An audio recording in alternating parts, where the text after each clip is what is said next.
Alright, so here's the situation.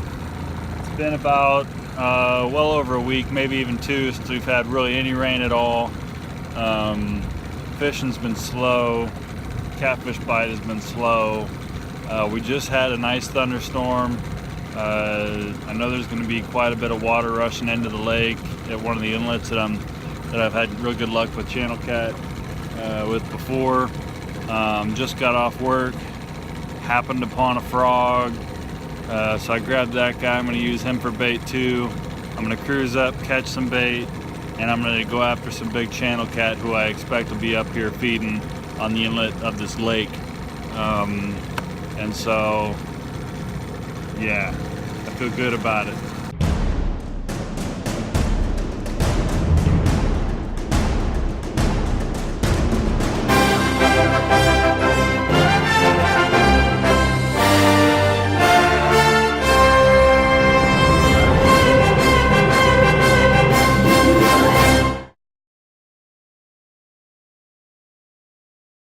There's a decent chance I might get stormed on again.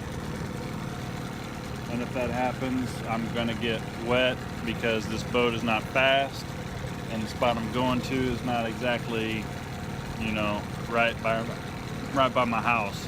So either way, it's probably gonna be pretty awesome. So here we go.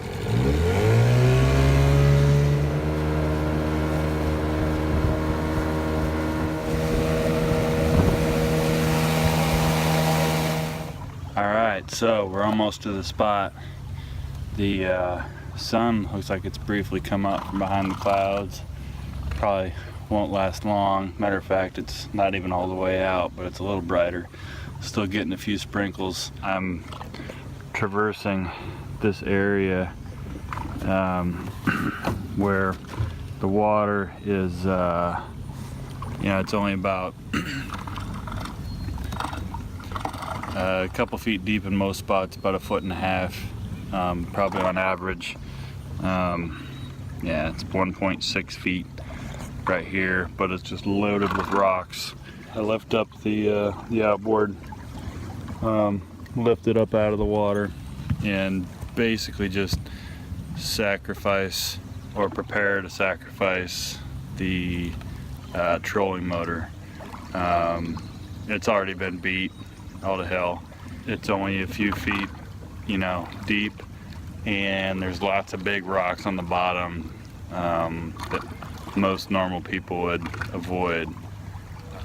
Wow, there's a lot of activity up here. There's a lot of, I think that was a carp. I've got a good couple hours before the sun goes down for good.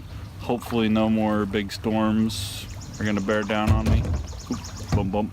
Hear that? That was me smacking into a boulder with my trolling motor. Usually happens at least a few times throughout the course of this trip. Alright, so I'm all anchored up at the spot here. There's not quite as much water flow as I was hoping for just yet. That said though, the rain just got done like just not too long ago, so it'll take some time for everything to wash down. There's a silt pond on the other side of this area, and that's what this is basically the overflow from. So I do expect it'll take a little bit of time, and hopefully we'll see some increased water flow as all the little creeks that flow into the silt pond and everything that feeds into that in turn, you know, feeds in, raises the level, and feeds into this pond here. At least that's the hope. Here's a cool little guy. I just left, I work from home, so I just walked outside of my office trying to decide whether or not I should go fishing tonight. And here's this little frog sitting there. And I've got some pretty decent size fish on frogs before. I know y'all bass fishermen use frogs, but I'm talking about using a real frog. So I saw him and I thought to myself, well, that's probably a sign.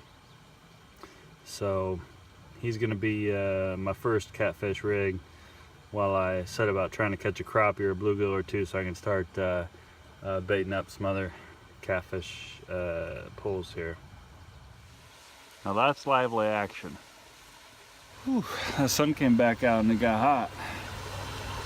It's 90 some degrees and muggy after that rain. All right, so the good news is I'm catching catfish.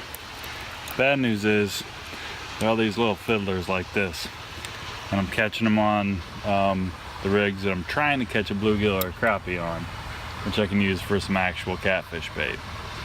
So stick with me, I guess. Just had a big strike on the pole that had the frog on it. Just one big strike and nothing. I let it sit for another 30-45 seconds, pulled up, checked the bait. Of course, the frog's gone. So, free meal. All right, so plan A isn't working out very well. Time to move on to plan B, which is to go try and catch some crappie at another spot. Throw out some catfish poles while I'm there. See what happens. Oh. It's been a rough night so far. And if I can land this guy, I'll be happy. Got him. All right. Not bad. He may be 15. Well, I was trying to find some crappie. Found this guy instead. Not nearly what I had in mind. He's just fine though. Nice, probably about a 15-inch largemouth.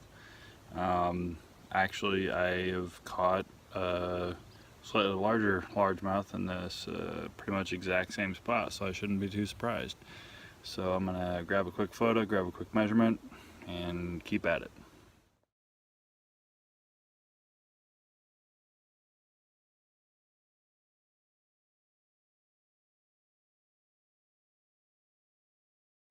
Time to let this guy go. That was a nice little diversion there. He ended up being 16 inches. So that's nice. What do you think, buddy? You ready? You ready? There you go. A little tap on the nose. Alright, so I totally wasn't expecting this. First smallmouth I ever caught out of this lake. He was an acrobat too. He made 2 or 3 spectacular little leaps, and so he's not a big guy by any means. But we're gonna go ahead and let him go. Cool.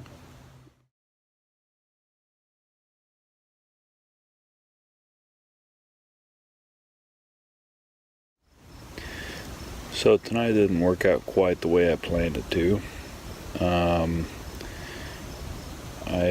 My intention and thought was that I was gonna go to my sort of secret honey hole and just really start hammering the big channel cat.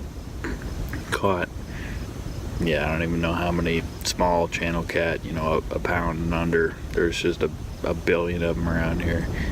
And so I got plenty of those, but the whole time I was fishing for channel cat, I was also fishing for crappie and bluegill to use as cut bait for channel cat.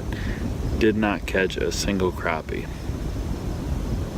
over the course of a couple hours, but I did catch a couple of 16-inch largemouth, 2 different ones at 2 different spots. Which is always a nice surprise. I don't really fish for bass, so fun to catch. That was good. And probably the highlight of my evening, even though it wasn't huge, was about a 14-inch smallmouth bass, which is the first smallmouth I've ever caught in this body of water. The evening wasn't quite what I initially set out for, but the accidental bass really sort of made up for it. So good evening fishing.